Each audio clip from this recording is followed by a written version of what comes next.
ഇപ്പൊ ആറാടുകയാണ് അല്ലെങ്കിൽ ആറാട്ട് അണ്ണൻ എന്ന പേര് വരുന്ന മുന്നേ ഈ അടുത്ത് ഇപ്പൊ പൊങ്ങി വന്നൊരു സാധനമാണ് നമ്മുടെ ആ സിനിമയുടെ പുതിയ മുഖം അല്ലേ? ആ സിനിമയിൽ ഞാൻ അഭിനയിച്ചിട്ടില്ല. ആര് പറഞ്ഞു? ഷെഡ്യൂൾ കൃഷ്ണയാണ് പറയുന്നു. പിന്നെ ഏതോരുത്തൻ ഇൻസ്റ്റാഗ്രാമിൽ ഇട്ടിരുന്നുണ്ടോ അത് അയാളാണ്, ഞാനല്ല. ഞാനല്ല. ശരിക്കും ചിലർ പറഞ്ഞു കമന്റ്സ് ഷെഡ്യൂൾ കൃഷ്ണ. പിന്നെ ഇൻസ്റ്റാഗ്രാമിൽ ആര് വന്നു അവൻ തന്നെയാണ് പറഞ്ഞത്, ഞാനല്ല. പക്ഷെ ശരിക്കും അതേപോലെ ഞാൻ കണ്ടു.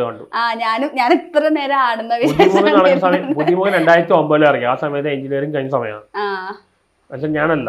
ശരിക്കും തോന്നും ഞാൻ ഇത്ര നേരം സത്യം പറഞ്ഞല്ല ആരട്ടങ്ങനെയാണ് ചോദിക്കണം എന്ന് വിചാരിച്ചു. അല്ല അല്ലേ? അപ്പൊ ആ ഒരു പോസ്റ്റ് കണ്ടിട്ട് എന്തായിരുന്നു? ഒരുപാട് പേര് അയക്കണ്ടായിരുന്നു, ഒരുപാട് പേര് ഫോട്ടോ അയക്കണ്ടായിരുന്നു, ഒരുപാട് പേര് ചോദിക്കണ്ടായിരുന്നു. പക്ഷെ ഞാനല്ല. ഇൻസ്റ്റാഗ്രാമിൽ തന്നെ ഒരാൾ വന്നിട്ടുണ്ടായിരുന്നു, അയാളാണെന്ന് പറഞ്ഞിട്ട്. ഒരാളെ പോലെ 7 പേര് ഇരിക്കുന്നത് പറയണ്ട, അതേപോലെ ഏറ്റവും എക്സാമ്പിൾ ആണ്. ഒരാളെ പോലെ 7 പേരുകളാണ്.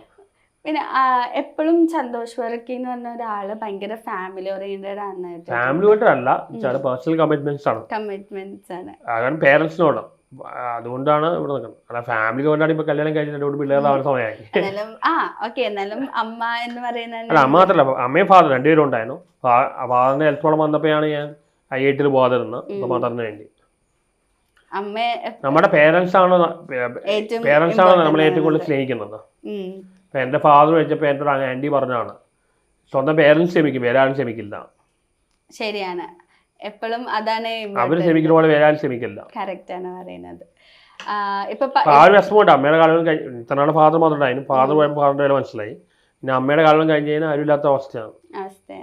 അപ്പൊ ഭയങ്കരമായിട്ട് അതുകൊണ്ടാണ് എപ്പോഴും അമ്മയ്ക്ക് ഇമ്പോർട്ടന്റ് കൊടുക്കുന്നത്. അമ്മയും അപ്പം രണ്ടുപേരും ഈക്വൽ ആയിരുന്നു. ഇപ്പോഴും ഫാദറിനെ കുറിച്ച് ഒരുപാട് ഓർമ്മകളുണ്ട്. പിന്നെ ചേച്ചി ഉണ്ടല്ലേ, സിസ്റ്റേഴ്സിലെ പുറത്താണ്. US ഡോക്ടറാണ്. രണ്ടാമത്തെ ബാംഗ്ലൂരിൽ മൈക്രോസോഫ്റ്റിൽ വർക്ക് ചെയ്യുന്നു. ഇപ്പൊ ഞാൻ മാത്രമേ ഉള്ളൂ ഇവിടെ അമ്മയുടെ ഒപ്പം.